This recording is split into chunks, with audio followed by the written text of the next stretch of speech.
Hi there, welcome back to What the Flick. I'm Christy, and that is Alonso, and that is Matt, and we have some home video recommendations for you. There are so many to choose from. It's so hard to pick, but we have three, so yours is first. Yes, mine is first. So I am picking the original 1972 Superfly, which was recently remade into a film that you guys actually kind of liked. But the original one, it's okay. It stars Ron O'Neal as Priest, Youngblood Priest.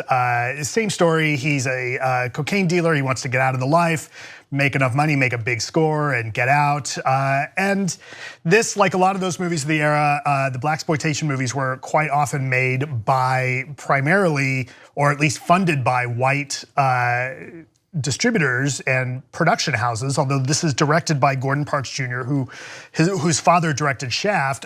This movie's okay. There's a lot of, on the tomato meter, it's like 91%, but it's a lot of people, I think, going back and looking through this with a fair amount of rose-colored glasses. At the time, there was some controversy because, it tells a relatively stereotypical story. Even the NAACP is not wild about kind of the messaging of this movie. However, what I think stands out about this movie is this amazing soundtrack by Curtis Mayfield.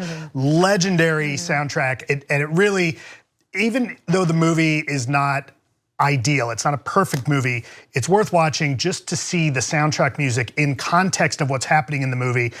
Freddie's Dead, that terrific song by Mayfield, comes right as a character named Freddie dies in the movie, or right after it. Spoiler alert, but it's this amazing music, and if nothing else, at least that it spawns this great soundtrack is worth watching the movie. Again, the movie's not a total loss.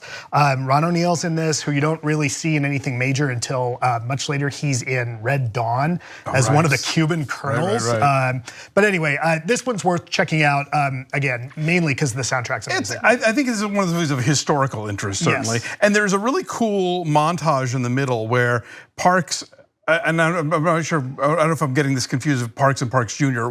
At least one of them, maybe both of them, are also photographers. And there's a whole montage in the middle of the film, the drug dealing montage, where it's just a series of stills in split screen. And it's a very cool kind of little cinematic effect there. I did finally get around to seeing this one after watching the remake. It's also streaming on Filmstruck. If you have a subscription to that. There you go, yeah. And as a time capsule, it is worthwhile, right? In terms of the look of it, in terms of the themes it is exploring.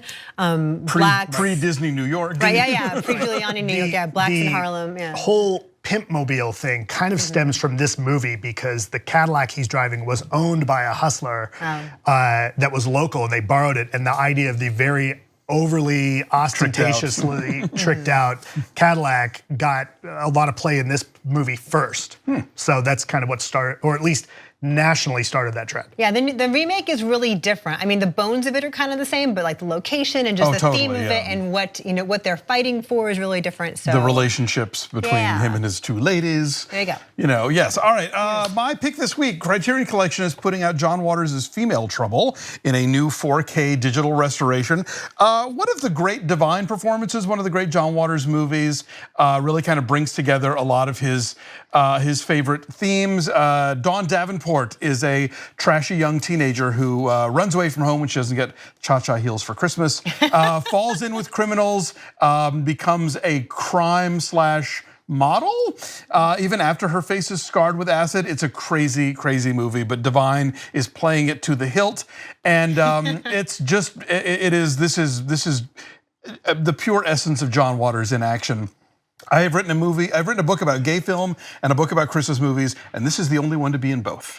Really? This is your Venn diagram. Pretty much. I mean, it's not a Christmas movie, but the scene in which Dawn gets mad at her parents and dumps the Christmas tree on them is such an iconic Christmas moment that I couldn't not include it. So where does this fall for you in the John Waters pantheon? I think this is sort of the best of his kind of raw early films. And I'm not downgrading the films that are more technically polished, like Hairspray and Polyester and everything after that. But of the sort of like more down and dirty underground films, I think this is the best one in terms of it's having a cohesive narrative and interesting characters and really outrageous humor. I mean, Pink Flamingos is great too, obviously, but this is one I think that really nails the essence of what John Waters likes to say and how he likes to say it. And did you always get it? Like with a lot of movies, when they come out, people don't get it at first, and it takes time, it takes appreciation for that to matter. 7 in 1974, so I did not catch it on its original run. Though, yeah, I mean, I think by the time, because I got to it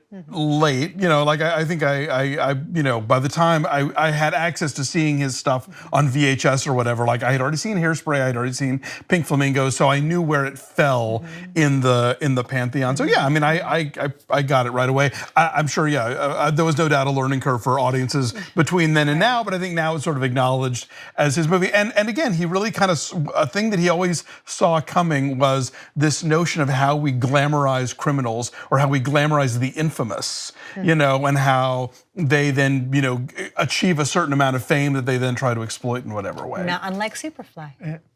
Good point. Glamorizing the infamous. I smell a think piece. Excellent callback. If only my movie also has something to do with this theme, but it does not. My movie is In Darkness, which we actually just talked about like a month ago. Like this just came out a month ago and is already available on streaming. The window is closing more and more and more.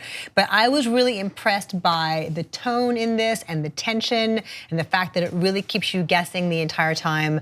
Natalie Dormer, who you see there, plays a blind pianist, and her upstairs neighbor, played by Emily Ratajkowski, is this beautiful femme fatale. There she is, just damaged and glamorously so.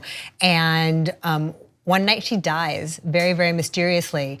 And Natalie Dormer's character, who had kind of created a perfect and pristine little cocoon for herself in her work as a pianist, in her life, getting around town, is suddenly yanked from that and forced to deal with dangerous forces, and more about her past comes to light. And she co-wrote the script, Natalie Dormer, with the director, Anthony Byrne, because she was just not happy with the kinds of scripts that she was getting. So she's like, I'm gonna write myself a Hitchcockian thriller, and so she did. I dug this movie, it's nutty. And you and I reviewed it with Ben about a month ago, and we had fun. It gets increasingly nuttier, but the bones of kind of the Hitchcockian feel there are definitely there. There's one scene about midway through the film with Ratajkowski's character's father with them having champagne, and it's this great example of short form tension that is so effective, and you're just really on the edge of your seat, and the movie's not even finished because you got so much. You just know from watching, you're gonna have more time. I really like this movie too. It does have a lot of twists and turns. It does you get to a point, I think, by the third act where there's so many twists and turns, you start realizing, okay, there's so much insanity coming on that the most insane thing I think could happen probably will, but I like this a lot. And I do like a movie that swings for the fences the way this one does. Like, yeah, you know what? Okay, we're gonna go with some crazy turns. Let's go ahead. Yeah, and Ed Skrein is in it as somebody else who is involved in this mystery. Julie Richardson is really great, just tearing it up, massive scenery chewing going on here. So yeah, that is a fun one. And who plays the detective in this? Julie Richardson I really like as this character, Ed Skrein, that you kind of don't know where she's coming from. But then the guy, I can't remember his name, who comes in as the detective from the British police, I also thought was really, really good in this. I'm looking at IMDb and I cannot think of who that is. Anyway, whoever he is, he's really, really good. Anyway, okay, so our picks are Superfly and Female Trouble and In Darkness.